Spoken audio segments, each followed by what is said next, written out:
వాటిల్లు. జొన్నవలస జిల్లా పరిషత్ ఉన్నత పాఠశాలలో గత 17 సంవత్సరాలుగా మధ్యాహ్నం భోజనం పథకం నిర్వహిస్తున్న దుర్గాదేవి స్వయం సహాయక సంఘాన్ని రాజకీయంగా తొలగించడాన్ని ఏపీ మధ్యాహ్న భోజన పథకం కార్మిక సంఘం తీవ్రంగా వ్యతిరేకిస్తుందని ఆ యూనియన్ జిల్లా ప్రధాన కార్యదర్శి బి సుధారాణి మీడియా సమావేశంలో తెలిపారు.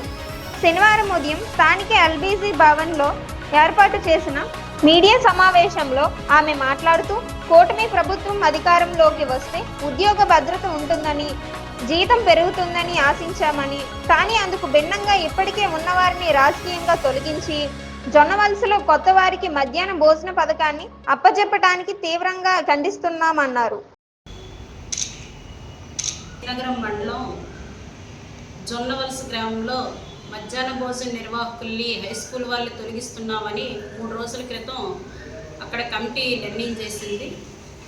అసలు కూటమి ప్రభుత్వం వచ్చిన తర్వాత ఉద్యోగ భద్రత ఉంటుంది, ఉద్యోగాలు కల్పిస్తారనే ఉద్దేశం మీద గెలిపించడం జరిగింది. కానీ ఈరోజు మధ్యాహ్న భోజన చిరుద్యోగులు, పేద ప్రజలకి, పేద పిల్లలకి ఈరోజు అన్నం పెట్టే మధ్యాహ్న భోజన నిర్వాహకుల మీద ఈరోజు ఈ కూటమి ప్రభుత్వం ప్రభావం అనేది రాజకీయంగా వేధించి ఈరోజు తొలగించడం జరిగింది.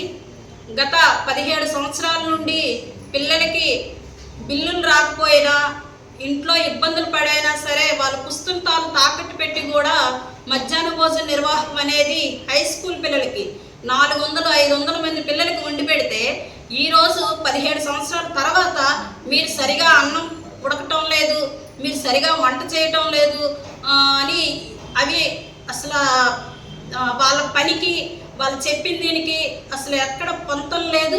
ఇది రాజకీయంగా కూటమి ప్రభుత్వం కావాలనే ఈరోజు టీడీపీ వాళ్ళు వంట చేస్తున్న వాళ్ళ మీద చూపించి, ఈ విధంగా చూపించి, తప్పును చూపించి, అది తప్పు కాదు. అసలు రాజకీయం వేధింపు అనేది మనకందరికీ స్పష్టమవుతుంది.